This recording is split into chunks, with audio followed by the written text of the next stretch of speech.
Sumainyo ang Panginoon.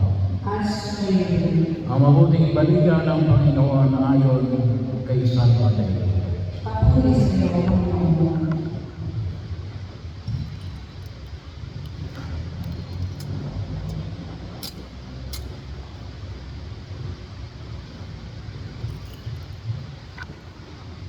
Si Jesus ay pinanganak sa Bethlehem ng Judea noong kapanahunan ni Haring Herodes.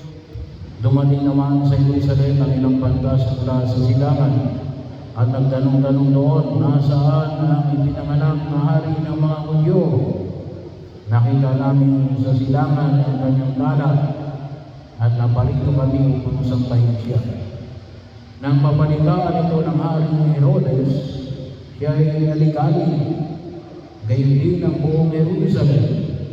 Kaya tinipon niya ang lahat ng punong saserdote at mga iskriba sa Israel at tinanong sa kanila kung saan ipinanganak ang Mesiyas. Sa Bethlehem po ng Judea, tungkol nila.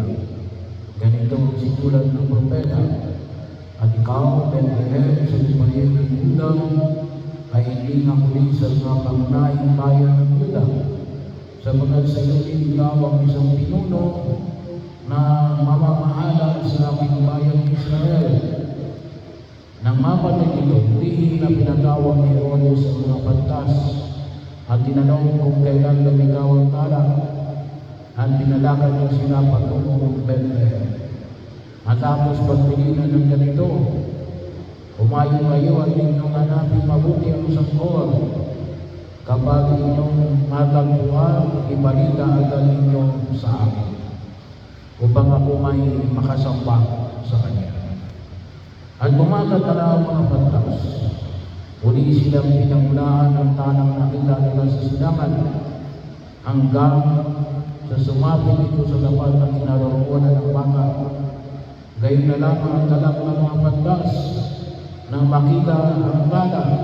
Pagpasok sa bahay, nakita nila ang baka sa piling ng kanyang inang si Maria. Lumapit sila at nagpatira at sumamba sa baka. Binuksan nila ang kanilang mga sisidlang at inihandog sa kanya ang kanilang ginto, kamanyang at bira. Nang sila'y papalignan, sinabi sa kanila ng Diyos sa pamagitan ng panaginip na huwag na silang babalik kay Herodes. Kaya nag-iwala sila ng daan pauwi. Ang mabuting balita ng Panginoon. Pinupuri ka namin, Panginoong Jesucristo.